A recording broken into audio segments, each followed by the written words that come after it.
Welcome back to all.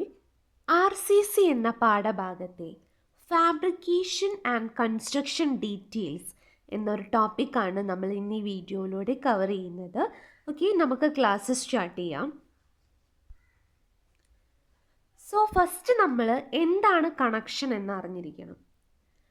നമുക്കറിയാം, ഒരു സ്റ്റീലാണെങ്കിലും ഒരു സ്ട്രക്ചറൽ മെമ്പർ ആണെങ്കിൽ അത് പലതരത്തിലുള്ള സ്റ്റാൻഡേർഡ് സെക്ഷൻസ് കൂടിച്ചേർന്നിട്ടാണ് ഉണ്ടാവുന്നത്. നമുക്കിപ്പോൾ ഒരു സ്റ്റീൽ സ്ട്രക്ചറിൻ്റെ ഒരു മെമ്പർ എടുത്ത് നോക്കുക, ഒരു സ്റ്റീൽ സ്ട്രക്ചർ വെച്ചിട്ടുള്ള ഒരു മെമ്പർ എടുത്ത് നോക്കി കഴിഞ്ഞാൽ അതിൽ പലതരത്തിലുള്ള സ്റ്റാൻഡേർഡ് സെക്ഷൻസ് നിങ്ങൾക്ക് കാണാൻ പറ്റും. ചാനൽ സെക്ഷൻ ഉണ്ടാവാം, ഐ സെക്ഷൻ ഉണ്ടാവാം, അങ്ങനെ കുറേ സെക്ഷൻസുകൾ ഉണ്ടാവാം. ഓക്കെ, അപ്പം ഈ സെക്ഷൻസുകൾ അതന്നെ ഡബിൾ സെക്ഷൻസുകളൊക്കെ ഉണ്ടാവാം അല്ലേ, രണ്ടെണ്ണം അടുക്കി വെച്ചിട്ടുള്ള സെക്ഷൻസുകൾ ഉണ്ടാവാം. അപ്പം ഇങ്ങനെ രണ്ട് സ്റ്റാൻഡേർഡ് സെക്ഷൻസൊക്കെ കണക്ട് ചെയ്യേണ്ട സാഹചര്യം നമുക്ക് വരാറുണ്ട് അല്ലേ. അപ്പോൾ അങ്ങനെ കണക്ട് ചെയ്യാൻ നമ്മൾ എന്തുപയോഗിച്ചിട്ടാണ്? റിവറ്റ് ഉപയോഗിച്ച് കണക്ട് ചെയ്യാറുണ്ട്, വെൽഡ് ചെയ്യാറുണ്ട്, അതേപോലെ പിൻ ഉപയോഗിച്ച് കണക്ട് ചെയ്യാറുണ്ട്, ബോൾട്ട് ഉപയോഗിച്ചും കണക്ട് ചെയ്യാറുണ്ട്. ഓക്കെ, അപ്പം അതിൽ റിവറ്റ് എന്താണെന്ന് നമുക്ക് അറിയണം. വെൽഡ് നിങ്ങൾക്കറിയാം അല്ലേ, ഇലക്ട്രിക് കാർക്ക് വെച്ചിട്ട് നമ്മൾ രണ്ട് മെമ്പറിനെ കൂട്ടിച്ചേർക്കുമ്പോഴാണ് അത് വെൽഡിങ് ആവുന്നത്. പിന്നെ പിന്നും ബോൾട്ടൊക്കെ നമുക്ക് പരിചിതമാണ് അല്ലേ. അപ്പോൾ എന്താണ് റിവറ്റ് എന്ന് നമുക്ക് അറിയേണ്ടതുണ്ട്. സോ നേരത്തെ പറഞ്ഞ പോലെ റിവറ്റ് എന്തിനുള്ളതാണ്? രണ്ട് മെമ്പേഴ്സുകളെ, രണ്ട് സ്റ്റാൻഡേർഡ് സെക്ഷൻസുകളെ ഒക്കെ കണക്ട് ചെയ്യുന്നതിന് വേണ്ടിയിട്ടാണ് നമ്മൾ റിവറ്റ് ഉപയോഗിക്കുന്നത്. എങ്ങനെയാണ് നമുക്ക് റിവറ്റിംഗ് ചെയ്യുന്നതെന്ന് നോക്കാം. പ്രോസസ്സ് ഓഫ് റിവറ്റിംഗ് ആണ് ഇനി പറയാനുള്ളത്. അപ്പം നമ്മൾ ഇപ്പോൾ ഒരു പ്ലേറ്റിലൊക്കെ ആണല്ലോ നമ്മൾ റിവറ്റ് ചെയ്യുക. അപ്പോൾ ആ പ്ലേറ്റിൽ നമ്മൾ എവിടെയാണോ റിവറ്റ് ചെയ്യേണ്ടത് ആ ഒരു പ്ലേറ്റ് എടുക്കുക. ഇപ്പോൾ നോക്കൂ, ഈ ഒരു ഫിഗർ നോക്കൂ, ഇതിൽ ഒന്നുകൂടെ നോക്കൂ കേട്ടോ. ഇതാണ്, ഈ പ്ലേറ്റിലാണ് നമുക്ക് റിവറ്റ് ചെയ്യേണ്ടത്. അപ്പോൾ പ്ലേറ്റിൽ റിവറ്റ് ചെയ്യുമ്പോൾ നമ്മൾ ആ പ്ലേറ്റിൽ എന്ത് ചെയ്യും? ഒരു ഹോൾ ഉണ്ടാക്കും. ഒരു ഹോൾ ഉണ്ടാക്കി ഞാൻ. ഓക്കെ, അപ്പോൾ ഹോൾ ഉണ്ടാക്കിയതിന് ശേഷം അതിനുശേഷം നമ്മൾ ഇതാണ് റിവറ്റ് എന്ന് പറയുന്നത്. ഈ റിവറ്റിന് രണ്ട് ഭാഗങ്ങളുണ്ട്. മുകളിലുള്ള ഭാഗമാണ് ഞാൻ കാണിക്കാത്ത ഒന്നുകൂടെ കേട്ടോ. മുകളിലുള്ള ഈ ഭാഗമാണ് അതിൻ്റെ ഹെഡ് എന്ന് പറയുന്നത്. ഇതാണ് അതിൻ്റെ ഷാങ്ക് എന്ന് പറയുന്നത്. അപ്പോൾ ഹെഡും ഷാങ്കും ആണ് നമുക്ക് റിവറ്റിലുണ്ടാവുക. അപ്പോൾ ഈ റിവറ്റിനെ ആദ്യം നമ്മൾ എന്തുണ്ടാവും? പ്ലേറ്റിൽ ഒരു ഹോൾ ഉണ്ടാക്കി അതിനുശേഷം റിവറ്റിനെ ഹൈ ടെമ്പറേച്ചറിൽ ഏകദേശം 500 മുതൽ 1000 ഡിഗ്രി സെൽഷ്യസിൽ വരെ ചൂടാക്കും. ഓക്കെ, അപ്പോൾ അതാണ് രണ്ടാമത്തെ പ്രോസസ്സ്. ആദ്യം ഹോൾ ഉണ്ടാക്കുക, പിന്നെ റിവറ്റിനെ ചൂടാക്കുക. ഓക്കെ, പിന്നെ ഈ റിവറ്റിനെ നമ്മൾ എന്ത് ചെയ്യും? ഈ റിവറ്റിൻ്റെ ഷാങ്ക് ഉപയോഗിച്ചിട്ട് റിവറ്റിനെ നമ്മൾ കംപ്രസ് ചെയ്യും. ആ ഒരു ഹോളിലേക്ക് നമ്മൾ റിവറ്റിനെ കംപ്രസ് ചെയ്യും. ഓക്കെ, അപ്പോൾ ഈ ചൂടുള്ള ഈ റിവറ്റിനെ ഇങ്ങോട്ട് എന്ത് ചെയ്യും? കംപ്രസ് ചെയ്യും. ഓക്കെ, അപ്പോൾ കുറേ കഴിയുമ്പം ഇതിൻ്റെ ചൂട് പോവും അല്ലേ, നമ്മുടെ ഈ റിവറ്റിൻ്റെ ചൂട് പോവും, അത് കൂളായിട്ട് മാറും. അപ്പോൾ കൂളാവുമ്പോൾ എന്ത് ചെയ്യും? അത് കംപ്ലീറ്റ് ആയി ഹോളിൽ ഫില്ല് ചെയ്തോളും. ഓക്കെ, അങ്ങനെ ഫില്ല് ചെയ്തതാണ് ഈ കാണുന്നത്. ഇനി നമ്മൾ റിവറ്റ് ഹീറ്റ് ചെയ്യുമ്പം വളരെ ശ്രദ്ധിക്കണം. കാരണം എല്ലായിടത്തും ഒരുപോലെ യൂണിഫോമായി ഹീറ്റ് ആവുന്ന രീതിയിലാണ് റിവറ്റിന് ചൂടാക്കേണ്ടത്. പിന്നെ അതേപോലെ തന്നെ നമ്മൾ ഈ റിവറ്റിങ് ചെയ്യുമ്പോൾ ശ്രദ്ധിക്കേണ്ടതെന്ന് പറഞ്ഞാൽ എല്ലാ ഭാഗത്തും ഒരുപോലെ ആയിട്ടായിരിക്കണം ഹോളിലേക്ക് ഈ റിവറ്റ് ഫില്ലാവേണ്ടത്. അതാണ് പിന്നെ നമ്മൾ ശ്രദ്ധിക്കേണ്ടത്.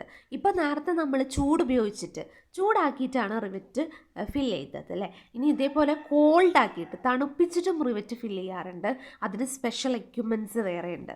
നമുക്കിപ്പം ഈ ഹോട്ട് ചെയ്തിട്ടുള്ള ചൂടാക്കിയിട്ടുള്ള റിവറ്റ് ഫിൽ ചെയ്യുന്നതാണ് നമുക്ക് പഠിക്കാനുള്ളത്. അപ്പോൾ നമ്മൾ റിവറ്റ് എന്താണെന്ന് അറിയാം, റിവറ്റിന് എങ്ങനെയാണ് റിവറ്റിംഗ് പ്രോസസ്സ് നടത്തുന്നതെന്നും പഠിച്ചു. ഇനി നമുക്ക് റിവറ്റിൻ്റെ ക്ലാസിഫിക്കേഷനാണ് അറിയേണ്ടത്. റിവറ്റ് എന്തുണ്ട്? പവർ ഡ്രിവണും ഉണ്ട്, ഹാൻഡ് ഡ്രിവണും ഉണ്ട്. പവർ ഡ്രിവൺ എന്ന് പറഞ്ഞാൽ എന്താ? പവർ ഉപയോഗിച്ച് റിവറ്റിംഗ് നടത്തുന്നതാണ് പവർ ഡ്രിവൺ എന്ന് പറയുന്നത്. നമ്മളെ കൈ കൊണ്ട് ഉപയോഗിച്ച് റിവറ്റിംഗ് പ്രോസസ്സ് നടത്തുമ്പം അതിന് ഹാൻഡ് ഡ്രിവൺ എന്നാണ് പറയുക. ഓക്കെ, അപ്പോൾ ഈ റിവറ്റിംഗ് പ്രോസസ്സ് നമ്മൾ വർക്ക്ഷോപ്പുകളിൽ നടത്താറുണ്ട്. അതേപോലെ തന്നെ ഫീൽഡിൽ നമ്മൾ വർക്ക് നടത്തുന്ന സൈറ്റിൽ വെച്ചിട്ടും റിവറ്റിംഗ് പ്രോസസ്സ് നടത്താറുണ്ട്. ഓക്കെ, അപ്പോൾ മേജറായിട്ട് റിവറ്റിംഗ് രണ്ടെണ്ണേ ഉള്ളൂ, പവർ ഡ്രിവൺ റിവറ്റും അതേപോലെ തന്നെ ഹാൻഡ് ഡ്രിവൺ റിവറ്റിങ്ങും. ഓക്കെ, അപ്പോൾ അതിൽ നമ്മൾ റിവറ്റിനെ 4ആയിട്ടാണ് തരംതിരിച്ചിട്ടുള്ളത്. പവർ ഡ്രിവൺ ഷോപ്പ് റിവറ്റ്, അതായത് ഇവിടെ എവിടെ വെച്ചിട്ടാണ് നടത്തുന്നത്? ഷോപ്പിൽ വെച്ചിട്ടാണ് അല്ലേ, വർക്ക്ഷോപ്പുകളിൽ വെച്ചിട്ടായതുകൊണ്ടാണ് പവർ ഡ്രിവൺ ഷോപ്പ് റിവറ്റ് എന്ന് പറയുന്നത്. ഇനി പവർ ഡ്രിവൺ ഫീൽഡ് റിവറ്റ് എന്ന് പറഞ്ഞാൽ എന്താ? അത് പവർ ഉപയോഗിച്ചിട്ടാണ് റിവറ്റിംഗ് നടത്തുന്നത്, പക്ഷേ ഇവിടെ വെച്ചിട്ടാണ് ഫീൽഡിൽ, സൈറ്റിൽ വെച്ചിട്ടാണ് നടത്തുന്നത്. ഇനി ഹാൻഡ് ഡ്രിവൺ ഷോപ്പ് റിവറ്റും ഇതേപോലെ ഹാൻഡ് ഡ്രിവൺ ഫീൽഡ് റിവറ്റും ഉണ്ട്. അങ്ങനെ 4 ഉള്ളത് കേട്ടോ. ഓക്കെ, അപ്പം നമ്മൾ ഈ പവർ ഡ്രിവൺ റിവറ്റിന് സാധാരണ ഹാൻഡ് ഡ്രിവൺ റിവറ്റിനേക്കാളും പെർമിസിബിൾ സ്ട്രെസ് എന്ത് ചെയ്യാം? കൂടുതലായിട്ട് എടുക്കാൻ പറ്റും. ഓക്കെ, കൂടുതൽ പെർമിസിബിൾ സ്ട്രെസ് എടുക്കാൻ കഴിയുന്നത് പവർ ഡ്രിവൺ റിവറ്റിനാണ്. കൈകൊണ്ട് ഉപയോഗിച്ച് റിവറ്റിംഗ് നടത്തുമ്പോൾ അത്ര പെർഫെക്ഷൻ ഉണ്ടാവില്ല. പവർ ഉപയോഗിച്ച് ചെയ്യുമ്പോഴാണ് കൂടുതൽ സ്ട്രെസ് എടുക്കാൻ പറ്റുക. ഇനി ഫീൽഡ് റിവറ്റിൽ permissible stress for field rivet എന്ന് പറയുന്നത് less than permissible stress of shop rivet is by 10%. എന്താ പറയുന്നത്? നമ്മളിപ്പോൾ സൈറ്റിൽ വെച്ച് റിവറ്റിംഗ് നടത്തുകയാണെങ്കിൽ അത് എന്ത് ചെയ്യും? അതിന് താങ്ങാൻ പറ്റുന്ന പെർമിസിബിൾ സ്ട്രെസ് 10% കുറയും. എവിടത്തേക്കായിട്ട് താരതമ്യം ചെയ്യുമ്പോൾ നമ്മൾ സൈറ്റിൽ വെച്ചിട്ട് റിവറ്റിംഗ് നടത്തുമ്പം അതുമായിട്ട് താരതമ്യം ചെയ്യുമ്പം വർക്ക്ഷോപ്പിൽ വെച്ചിട്ടുള്ള ഒന്നുകൂടെ ഞാൻ പറയാം, ഫീൽഡിൽ വെച്ചിട്ട് റിവറ്റിംഗ് നടത്തുമല്ലോ, നമ്മൾ സൈറ്റിൽ വെച്ച് റിവറ്റിംഗ് നടത്തുന്നത്, അതെന്ന് പറഞ്ഞാൽ ഷോപ്പിൽ വെച്ച് റിവറ്റിംഗ് നടത്തുന്നതിനേക്കാളും അതിൻ്റെ പെർമിസിബിൾ സ്ട്രെസ് എന്ത് കുറയും? 10% കുറയും. അപ്പോൾ എവിടെ വെച്ച് നടത്തുന്നത് നല്ലത്? നല്ലതെന്നാണ് പറയുന്നത്? ഷോപ്പിൽ വെച്ച് നടത്തുന്നതാണ് നല്ലത് അല്ലേ? ഷോപ്പിൽ വെച്ച് നടത്തുമ്പോഴാണ് റിവറ്റിംഗ് പ്രോസസ്സ് കൂടുതൽ പെർമിസിബിൾ സ്ട്രെസ് എടുക്കാൻ പറ്റുക. പിന്നെ അതേപോലെ തന്നെ പവർ ഡ്രിവണുമാണ് നല്ലത് അല്ലേ? ആ 2 പോയിന്റ്സ് ആണ് ഈ പറയുന്നത്. ഇനി വളരെ ഇമ്പോർട്ടൻ്റ് ആണ് nominal and gross diameter of റിവറ്റിൻ്റെ നോമിനൽ ഡയമീറ്ററും ഗ്രോസ് ഡയമീറ്ററും നമുക്ക് എന്താണെന്ന് മനസ്സിലാക്കേണ്ടതുണ്ട്. അപ്പം നോമിനൽ ഡയമീറ്റർ എന്ന് പറഞ്ഞാൽ diameter of cold shank before driving. നമ്മളിപ്പോൾ ഷാങ്ക് ഉണ്ടാവുമല്ലോ, റിവറ്റിൻ്റെ ഷാങ്ക് നമ്മൾ ഡ്രൈവിങ് ചെയ്യണതിന് മുന്നേ ആ പ്ലേറ്റിലേക്ക് ഡ്രൈവ് ചെയ്യണതിന് മുന്നേ കോൾഡ് ആയിട്ടുള്ള ഷാങ്കിൻ്റെ ഡയമീറ്ററാണ് നമ്മൾ എന്തെന്ന് പറയുന്നത്? നോമിനൽ ഡയമീറ്റർ എന്ന് പറയുന്നത്. ഓക്കെ, അപ്പോൾ അത് മനസ്സിലാക്കി വെക്കുക, നോമിനൽ ഡയമീറ്റർ മാറിപ്പോകുന്നത്. ഇനി ഗ്രോസ് ഡയമീറ്റർ അല്ലെങ്കിൽ എഫക്റ്റീവ് ഡയമീറ്റർ എന്താണ്? ഇതെന്ന് പറഞ്ഞാൽ ഡയമീറ്റർ ഓഫ് ഹോള് അല്ലെങ്കിൽ ക്ലോസ്ഡ് റിവറ്റ്, അതാണ് ഗ്രോസ് ഡയമീറ്റർ എന്ന് പറയുന്നത്. എന്താണ്? ഡയമീറ്റർ ഓഫ് ഹോൾ, ആ ഹോളിൻ്റെ ഡയമീറ്റർ അല്ലെങ്കിൽ ഒരു ക്ലോസ് ചെയ്തിട്ടുള്ള റിവറ്റിൻ്റെ ഡയമീറ്റർ, അതാണ് ഗ്രോസ് ഡയമീറ്റർ എന്ന് പറയുന്നത്. അപ്പം ഒരു റിവറ്റിൻ്റെ സ്ട്രെങ്ത് ഡിപ്പെൻഡ് ചെയ്യുന്ന എന്തിനെയാണ്? ഗ്രോസ് ഡയമീറ്ററിനെയാണ് കേട്ടോ, അതാലോചിച്ച് വയ്ക്കുക. അപ്പോൾ ഗ്രോസ് ഡയമീറ്ററും നോമിനൽ ഡയമീറ്ററും നമ്മൾ പറഞ്ഞു. ഇനി നോമിനൽ ഡയമീറ്റർ 25 mm അതിന് താഴെയോ ആണെങ്കിൽ നോക്കാം, നോമിനൽ ഡയമീറ്റർ എന്ന് പറഞ്ഞാൽ എന്താ? കോൾഡ് ചെയ്തിട്ടുള്ള ഷാങ്കിൻ്റെ ഡയമീറ്റർ അല്ലേ? അങ്ങനെയല്ലേ പറഞ്ഞിട്ടുള്ളത്? കോൾഡ് ഷാങ്ക്, അത് ഡ്രൈവ് ചെയ്യണതിൻ്റെ മുന്നേ നമ്മൾ റിവറ്റ് ഡ്രൈവ് ചെയ്യണതിന് മുന്നേ കോൾഡ് ആയിട്ടുള്ള ഷാങ്കിൻ്റെ ഡയമീറ്ററാണത്. അത് 25 mm താഴെയാണെങ്കിൽ നമ്മുടെ ഗ്രോസ് ഡയമീറ്റർ എന്ന് പറയുന്നത് എന്താണ്? Nominal diameter plus 1.5 mm. Okay, അതാണ്. ഇനി നോമിനൽ ഡയമീറ്റർ 25 mm കൂടുതൽ ആണെങ്കിൽ അതിൻ്റെ ഗ്രോസ് ഡയമീറ്റർ എത്രയാണ്? നോമിനൽ ഡയമീറ്റർ പ്ലസ് 2 mm ആയിരിക്കും ഉണ്ടാവുക. ഓക്കെ, നോമിനൽ ഡയമീറ്റർ 25 mm അതിന് താഴെയോ ആണെങ്കിൽ gross diameter nominal diameter plus 1.5 mm. ഇപ്പോൾ നോമിനൽ ഡയമീറ്റർ 25 mm കൂടുതലാണെങ്കിൽ ഗ്രോസ് ഡയമീറ്റർ എന്ന് പറയുന്നത് എന്തായിരിക്കും? Nominal diameter plus 2 mm. Okay, ഇനി നമുക്ക് എങ്ങനെയൊക്കെയാണ് റിവറ്റിൻ്റെ ഡയമീറ്റർ കണ്ടുപിടിക്കുക എന്നുള്ളതാണ്. Diameter of rivet depend upon the പ്ലേറ്റിൻ്റെ തിക്നെസ്. ഒരു റിവറ്റിൻ്റെ ഡയമീറ്റർ അതിൻ്റെ പ്ലേറ്റിൻ്റെ തിക്നെസ്സുമായിട്ട് ബന്ധമുണ്ട്. അപ്പം എങ്ങനെയൊക്കെയാണ് നമുക്ക് റിവറ്റിൻ്റെ ഡയമീറ്റർ കണ്ടുപിടിക്കാം? അതിന് കുറച്ച് ഫോർമുലാസ് ഉണ്ട്, അത് നോക്കാം. അൺവൈൻസ് ഫോർമുലയാണ് നമുക്ക് ആദ്യമുള്ളത്. എന്താണ് അൺവൈൻസ് ഫോർമുല? അപ്പോൾ ഡി അത് കാണാൻ, റിവറ്റിൻ്റെ ഡയമീറ്റർ കാണാനുള്ള ഇക്വേഷൻ 6.05 ടി. ടി എന്ന് പറഞ്ഞാൽ എന്താ? പ്ലേറ്റിൻ്റെ തിക്നെസ്. അത് MM-ലാണ് കേട്ടോ. അപ്പോൾ നമ്മൾ എന്ത് ചെയ്യുക? ഡയമീറ്റർ, ഇതിൻ്റെ ഡയമീറ്റർ, റിവറ്റിൻ്റെ ഡയമീറ്റർ കാണാൻ 6.05 ഇൻറ്റു പ്ലേറ്റിൻ്റെ തിക്നെസ്സുമായിട്ട് ഗുണിച്ചാൽ മതി. ഓക്കെ. അപ്പം ഇത് നമ്മളെ റിവറ്റിൻ്റെ ഡയമീറ്റർ, നോമിനൽ ഡയമീറ്റർ എന്തൊക്കെയാണ്? 12 എടുക്കാറുണ്ട്, 14, 16, 18, 20, 22, 24, 27, 30, 33 അങ്ങനെയൊക്കെയാണ് ഉള്ളത്. ഇനി ഫ്രഞ്ച് ഫോർമുല എന്ന് പറഞ്ഞാൽ ഡയമീറ്റർ 1.5 T+4. ഓക്കെ. അവിടെ എന്താണ്? ഒരു കണ്ടീഷൻ ഉണ്ട്. ടി എന്ന് പറഞ്ഞാൽ എന്താണ്? പ്ലേറ്റിൻ്റെ തിക്നെസ്. അത് 15 mm താഴെ ആകുമ്പോൾ മാത്രമേ നമുക്ക് ഫ്രഞ്ച് ഫോർമുല കൊടുക്കാൻ പറ്റുള്ളൂ. ഇനി ജർമ്മൻ ഫോർമുല ഉണ്ട്. അത് diameter equal to √50T - 2. Okay. ഇനി നമുക്ക് പിച്ച്, റിവറ്റിൻ്റെ പിച്ച് എന്താ? ഇത്രയും നമ്മൾ പറഞ്ഞെന്താ? റിവറ്റിൻ്റെ ഡയമീറ്റർ ആണ് അല്ലേ? റിവറ്റിൻ്റെ ഡയമീറ്റർ കാണാൻ നമുക്ക് 3 ഫോർമുല ഉണ്ടായിരുന്നു. Unwin's formula, French formula, German formula. ഇനി നമുക്ക് റിവറ്റിൻ്റെ പിച്ച് എങ്ങനെയാണ് കണ്ടുപിടിക്കുക? അതിൻ്റെ കോഡ് IS 800-1984 ആണ്.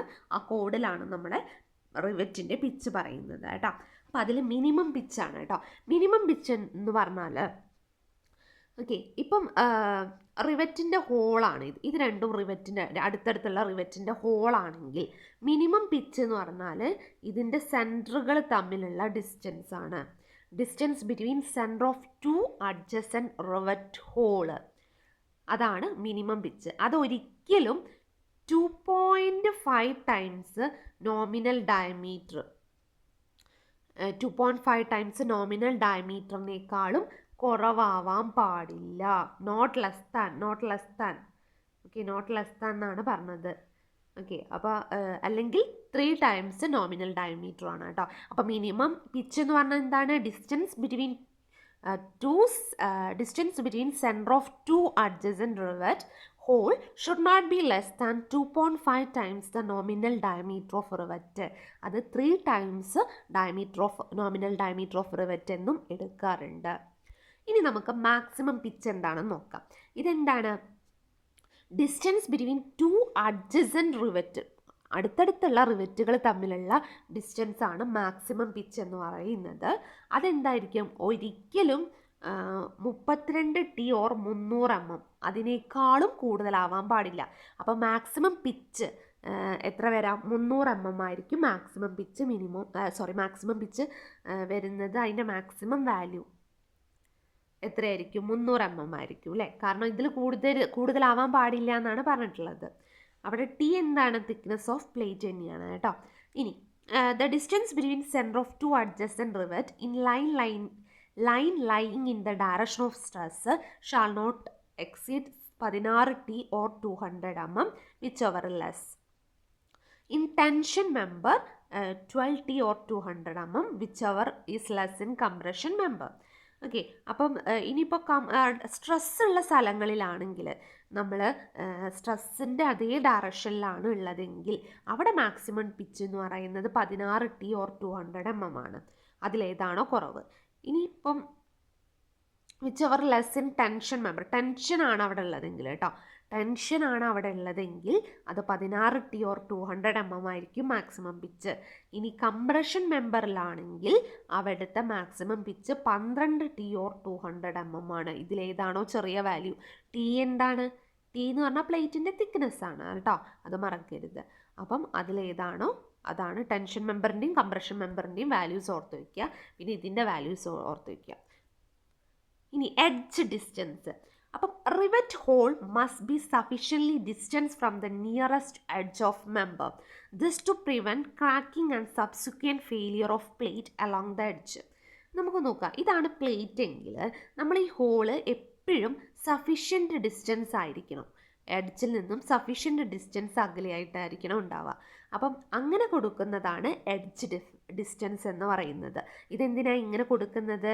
ഈ ക്രാക്കിങ്ങും മറ്റ് ഫെയിലിയറുകളൊന്നും ഇല്ലാതിരിക്കാൻ വേണ്ടിയിട്ടാണ് ഈ ഹോള് ആവശ്യമുള്ള അകലത്തിൽ പ്ലേറ്റിൽ നിന്നും കൊടുക്കുന്നത്. അപ്പോൾ ആ അകലമാണ് എഡ്ജ് ഡിസ്റ്റൻസ് എന്ന് പറയുന്നത്. ഇനി talking rivet or stitch rivet. എന്താണ് ഈ talking rivet or stitch rivet എന്ന് പറയുന്നത്? നോക്കാം. നമ്മളിപ്പോൾ ഒരു ട്രസ്സ്, നമ്മൾ റൂഫിൻ്റെയൊക്കെ ഡ്രസ്സാണെങ്കിൽ അതൊക്കെ കുറേ സെക്ഷൻസുകൾ കൂടിച്ചേർന്നിട്ടല്ലേ ഉണ്ടാവുക, ഡബിൾ ആംഗിൾ ആയിട്ടുള്ള സെക്ഷൻസ് ഒക്കെ ഉണ്ടാവും. അപ്പം ഈ പല സെക്ഷൻസുകൾ കൂടിച്ചേരുമ്പം നമുക്ക് ഇവ കണക്ട് ചെയ്യുമ്പം കുറച്ച് ഡിസ്റ്റൻസ് അകലെ ആയിട്ടാണ് ഇവരെ കണക്ട് ചെയ്യുന്നത്. ഓക്കെ, അവയുടെ ലെങ്ത്തിൽ ഇപ്പോൾ സം ഡിസ്റ്റൻസ് ബിറ്റ്വീൻ ദം, ഇവരുടെ ഇടയിൽ ആവശ്യമുള്ള ലെങ്ത് കൊടുത്തിട്ടാണ് ഇതിനെ കണക്ട് ചെയ്യാറുള്ളത്. അത്തരത്തിലുള്ള റിവറ്റാണ് ടാക്കിംഗ് റിവറ്റ് എന്ന് പറയുന്നത്. എന്താ, ഒന്നുകൂടെ പറയാം. ടാക്കിംഗ് റിവറ്റ് എന്ന് പറയുന്നത് എന്താണ്? നമ്മളിപ്പോൾ ഡ്രസ്സൊക്കെ ആണെങ്കിൽ ഡ്രസ്സിലൊക്കെ പലതരം സെക്ഷൻസുകൾ കൂടിച്ചേർന്നാണ് ഡ്രസ്സ് ഉണ്ടാവുന്നത്. കമ്പൈൻഡ് ഡബിൾസ് ആംഗിളൊക്കെ കൂടിച്ചേർന്നിട്ടാണ് ഡ്രസ്സുകൾ ഉണ്ടാവുന്നത്. അപ്പം ഇത്തരം സാഹചര്യങ്ങളിൽ ആംഗിളുകൾക്കിടയിൽ ഓരോ മെമ്പേഴ്സിനിടയിൽ ആവശ്യമുള്ള അകലം ഉണ്ടായിരിക്കണം. അതെന്തിനാണ്? ഒരു ആവശ്യമുള്ള ലെങ്ത് ഈ മെമ്പേഴ്സിൻ്റെ ഇടയിൽ ഉണ്ടാവണം എന്ന് ഞാൻ പറഞ്ഞു അല്ലേ. അതെന്തിനാണ്? It is necessary to connect component member at suitable interval along it length. നമുക്ക് ആവശ്യമുള്ള ലെങ്ത്തിൽ ഇവയെ കണക്ട് ചെയ്യണമെങ്കിൽ ഈ മെമ്പേഴ്സുകൾ തമ്മിൽ ആവശ്യമുള്ള അകലം ഉണ്ടായിരിക്കണം. അപ്പം അങ്ങനെ കൊടുക്കുന്ന റിവറ്റ്, അത്തരത്തിലുള്ള റിവറ്റാണ് നമ്മുടെ ടാക്കിംഗ് റിവറ്റ് എന്ന് പറയുന്നത്. ഓക്കെ, അപ്പം ഇത് ഇങ്ങനെ കൊടുക്കുന്നതിൻ്റെ ഫലമായിട്ട് എന്താ ഉണ്ടാവുക? അതൊരു സിംഗിൾ യൂണിറ്റ് ആയിട്ട് പ്രവർത്തിക്കും. അതാണ് അതിൻ്റെ ഉപകാരം. ഇത് വളരെ ഇമ്പോർട്ടൻ്റ് ആണ് ഇൻ കേസ് ഓഫ് കംപ്രഷൻ മെമ്പേഴ്സിന് അവിടെയൊക്കെ ഈ talking rivet or stitch rivet എന്ന് പറയുന്നത് വളരെ ഇമ്പോർട്ടൻ്റ് ആണ് കേട്ടോ. ഓക്കെ, അപ്പോൾ ഇത്രയാണ് നമുക്ക് റിവറ്റ്സിനെ കുറിച്ച് പറയാനുള്ളത്. ബാക്കി ഭാഗം നമുക്ക് നെക്സ്റ്റ് വീഡിയോയിൽ കാണാം. താങ്ക്